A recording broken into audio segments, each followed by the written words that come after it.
Hello, truth seekers all over the world. This is Matthew Beavers with Back to the Covenant. Hope you're having an amazing day wherever you're at in the world, whenever you're watching this.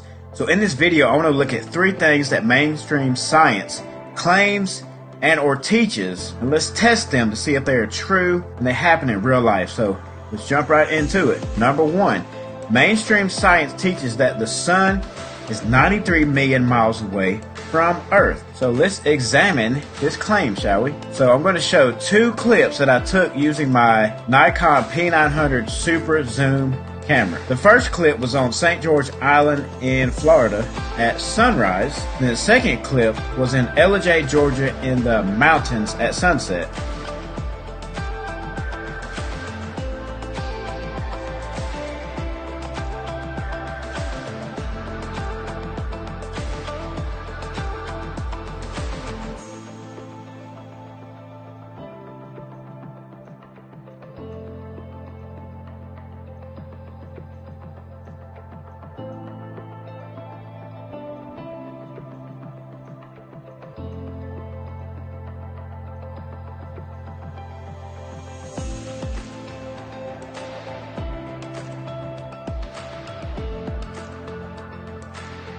After looking at those two clips of me zooming way in to see a close-up of the sun, does it really make sense to think and believe that the sun is 93 million miles away?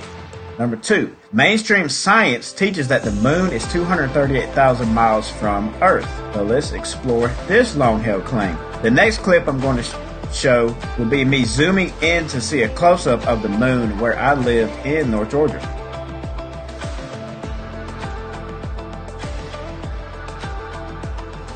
Seeing a nice close-up of the moon, does it make sense to hold on to the belief that the moon is 238,000 miles away like mainstream science teaches? We have to remember that NASA told us during their so-called moon missions that it took the astronauts 3 days in their spacecraft to get to the moon. Is it really possible to zoom in on the moon like I did when it took Buzz and Neil 3 days to travel there? Number three, mainstream science teaches that the Earth has gases in its atmosphere and it's next to a vacuum without containment. This is one of the biggest problems for the heliocentric model that can be easily debunked and disproved. You need containment for the gas pressure in the Earth's atmosphere.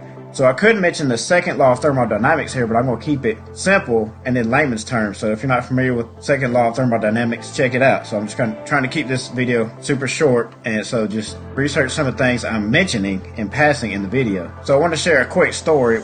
But I think it was three summers ago. I was in Colorado and I was mountain biking with my uncle and my cousin, and it's called the Rocky Mountains for a reason. So one day I had 3 flat tires on the same day. It was an epic day, but it came with challenges. So I was cruising along and I hear dump. I hit one of those rocks. Then I got a flat tire. So what happened? That air pressure lost its container or containment. But once I got a new tire on, we put a new tire on, we put pressure in there, and I was ready to go. But that air pressure lost its containment once one of those rocks poked a hole in it. But I have a solution for this containment problem when it comes to the heliocentric model. It could be summed up in 2 words: the firmament. The firmament alone destroys the heliocentric model. The firmament gives Earth containment for the gases in its atmosphere and destroys any claims that NASA has made about traveling to the moon,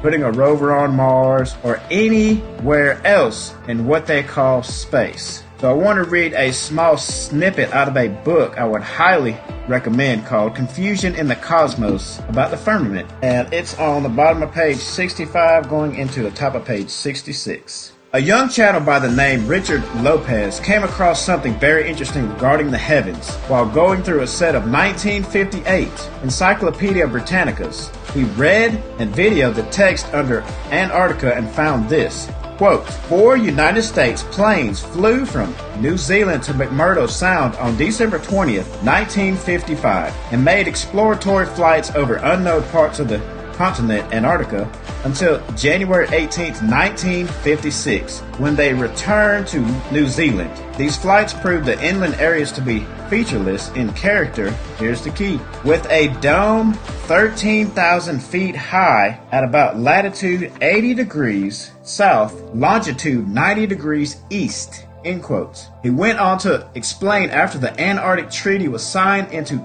international law in December of 1959, these references to the firmament were forever removed from all future editions written after 1959. End quote from the book. And when I was reading this book, I was able to confirm that to be true. I looked in like 3 or 4 different dictionaries. I looked in Encyclopedia Americana, Encyclopedia Britannica, a couple of those, and I was not able to find anything about this supposed dome in any of these older editions. So all the major countries of the world are teaming up with this Antarctic Treaty, and they're trying to hide y'all's creation, the firmament, using the Antarctic Treaty to do so. There you have it.